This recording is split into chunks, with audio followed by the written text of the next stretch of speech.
So what is up people, this is Devi Singh and welcome back to the channel once again.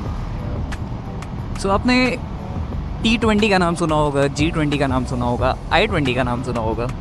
Now there is this thing coming, और या फिर मुझे ये कहना चाहिए कि it is already in process, E20. Now E20 आप लोग को पता होगा कि जो फ्यूल है उसमें जो एथेनॉल मिक्स होता है, तो फिलहाल जो फ्यूल मिल रहा है that contains only 10% of ethanol. But आने वाले टाइम में या अगले साल से बेसिकली वो 10% जो E10 नाम से मिलता है हमें अभी, वो 10% का फ्यूल होने वाला है E20 पे. That means 20% ethanol blended fuel. अब इसके फ़ायदे क्या हैं? तो इसके फ़ायदे ये हैं कि ग्लेशियर्स कम पिघलेंगे, पोलर बेयर्स की लाइफ बढ़ जाएगी, हमारी और आपकी आने वाली जनरेशन सांस अच्छे से ले पाएगी, एंड दिल्ली शायद वापस से स्मॉग के घेरे में नहीं होगा. बट इसके डिसएडवांटेजेस भी काफ़ी ज़्यादा हैं. एंड हो सकता है आप जो अभी व्हीकल ओन करते हो या यूज़ करते हो, E20 फ्यूल आपकी उस व्हीकल को डिस्ट्रॉय कर दे. एंड हमारी गवर्नमेंट का प्लान ये था कि एथेनॉल को 20% के लेवल पे तो 2030 तक लेके आ जाएंगे. बट गवर्नमेंट ने पिछले साल ये नोटिस किया कि जब उन्होंने 10% एथेनॉल यूज़ करना स्टार्ट किया या ब्लेंडेड फ्यूल स्टार्ट किया, सो उससे हुआ क्या कि एथेनॉल बनता है शुगर केन से.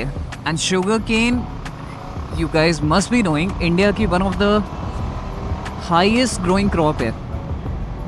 सो शुगर केन भतेरे होने के वजह से एथेनॉल बनने में आसानी हुई, जिसकी वजह से जो फ्यूल था, ब्लेंडेड फ्यूल जो अभी तक गवर्नमेंट बाहर से इंपोर्ट करती थी, उसमें with in a year government को 2 लाख करोड़ या आई गेस 2 लाख करोड़ का प्रॉफिट हुआ विद इन अ ईयर.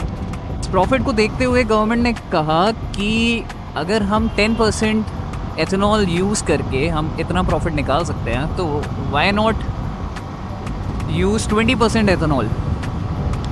सो जो 2030 का जो प्लान था गवर्नमेंट का, गवर्नमेंट ने कहा चेक दैट ऑफ, एंड अभी से let's bring the E20 fuel. So by the year 2025 हमें शायद E20 फ्यूल मिलना स्टार्ट हो जाएगा. But there is a catch. जो हमारे कार मैन्युफैक्चरर्स हैं, were they ready for the E20 fuel? I guess not completely, because E20 fuel या जो बेसिकली एथेनॉल है, ethanol is a very very corrosive product. And जो current cars हैं वो ज़्यादा करके अभी अगर 2023 से पहले बनी है, तो देयर इज़ अ पॉसिबिलिटी कि वो E20 फ्यूल पे ऑपरेट करने के लिए कंपैटिबल नहीं है. बिकॉज उससे होगा क्या कि जब E20 फ्यूल आपके लाइंस में जाएगा, सो मेनली द पार्ट्स जहाँ पे फ्यूल टच कर रहा है, that can be the fuel tank, the fuel lines, injectors, the head. So वहाँ पे कोरोजन होने के चांसेस बहुत ही ज़्यादा हैं. एंड ये जो फेलियर है, या इंजन डेड होने के भी चांसेस हो सकते हैं, बट ये जो फेलियर है ये आपको इमीडिएटली नहीं पता चलेगा, एंड ये धीरे धीरे आपके व्हीकल को अंदर ही अंदर डिस्ट्रॉय करना स्टार्ट कर देगा अगर आपकी व्हीकल E20 फ्यूल के साथ कंपैटिबल नहीं है. एंड इसके साथ में जो इकोनॉमी है, आपकी fuel economy, that has been reported to have a decrease of 6% in the fuel economy. So जो एमिशन नॉर्म्स हैं उन सबको रेगुलेट करने के चलते आपको लेसर फ्यूल इकोनॉमी मिलने वाली है, plus you will get lesser powers in your vehicle. So no doubt E20 fuel हो सकता है एनवायरनमेंट के लिए अच्छा हो, but it's not completely safe for your car अगर आपकी कार थोड़ी सी पुरानी है. बिकॉज गवर्नमेंट ने स्ट्रिक्टली कंपनीज़ को 2023 में ये बोला कि अब आपकी जितनी भी कार्स बनेंगी that has to be E20 compliant and उससे पहले सारी कंपनीज अपने सारे मॉडल्स के साथ में ऐसा नहीं कर रही थी. There are a few companies जो ये ऑलरेडी कर रही हैं, like I think Honda is doing the vehicles of Honda are compatible with the E20 fuel. ऐसा होंडा क्लेम कर रही है for over a decade now. And same goes for Toyota ने भी शायद कुछ एक अपना फोरम लॉन्च किया था जिसमें उन्होंने बोला कि their vehicles are also compatible with the E20 fuel since the year 2013 और 14. बट उसके अलावा हो सकता है आपकी व्हीकल E20 फ्यूल के साथ में चलने के लिए कंपैटिबल ना हो. चेक करने के लिए आप अपने ओनर्स मैनुअल उठा के उसमें चेक कर सकते हो. फ्यूल वाले सेक्शन में कहीं ना कहीं तो मेंशन होगा, सो आप एक बार चेक कर सकते हो. बट होगा यही कि अगर कंपैटिबल है देन वेल एंड गुड, नहीं है तो you will be forced to either change your car in the coming years. And by chance आपकी कार इस दौरान E20 फ्यूल के वजह से ख़राब होती है तो ना तो आपको गवर्नमेंट से कोई हेल्प मिलने वाली है, ना ही कार कंपनी आपको हेल्प करेगी उस केस में. So you are left alone with the issue. So अब नहीं कह सकते कि कितने हद तक जो व्हीकल्स हैं वो सर्वाइव करेंगी.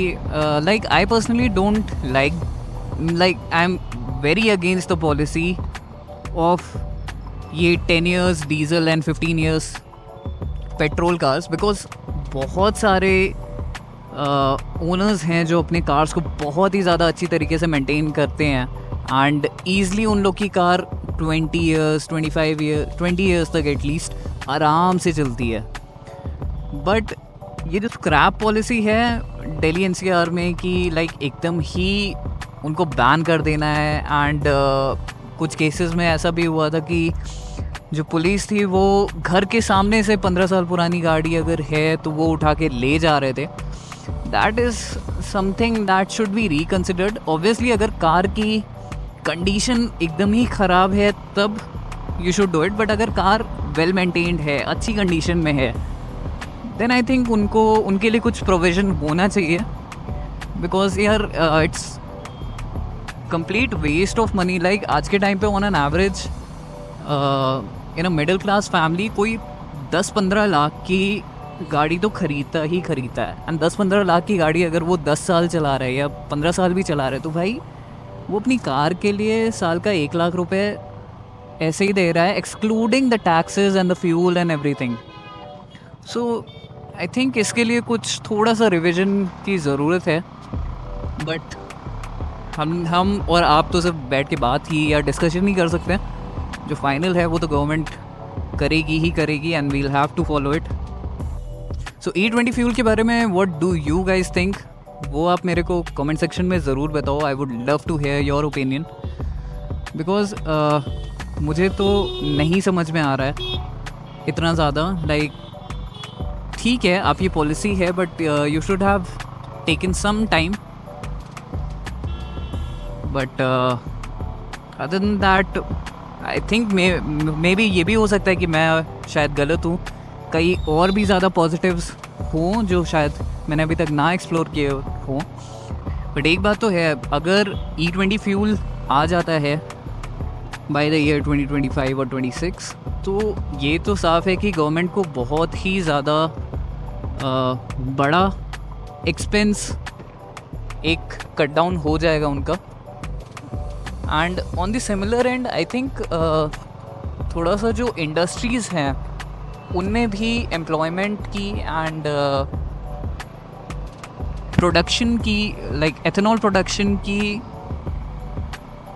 पॉसिबिलिटीज़ बढ़ सकती हैं. बिकॉज ऑब्वियसली एथेनॉल का प्रोडक्शन हो रहा है इंडिया में बट अभी भी बहुत बड़े लेवल पे नहीं है जितना ऑप्टिमम होना चाहिए. So I think there is a scope of expanding on that portion as well. Sorry मेरा थोड़ा सा MBA एंड मार्केट रिसर्च थोड़ी सी किक इन कर रही है but you get my point. I hope so. So all we can wish is जो हो अच्छे के लिए हो एंड वी होप हमारी कार्स ऐसे कूड़े के भाव में ना जाएं या डिस्ट्रॉय ना हो अंदर ही अंदर, बिकॉज ऑब्वियसली यार एथेनॉल अगर बाइक्स के अंदर या कार्स के अंदर जाएगा जो उसके लिए बनी ही नहीं है, सो कुछ ना कुछ इशू तो होगा ही, एंड वो over a prolong period of usage होगा, वो इमीडिएटली पता नहीं चलेगा. But let's hope for the best, and do share your thoughts in the comment section, guys. I would love to hear your opinion. So I think that was it for today's short and simple vlog. एक छोटी सी information थी या discussion था जो मुझे आप लोग के साथ शेयर करना था, and I think that was it for the video. Don't forget to give this video a like and smash the subscribe button अगर आप इस चैनल पे नए हो. Till then, ride safe. This is Divya Singh from Indiana's world. See you in the next vlog. Take care. Bye bye.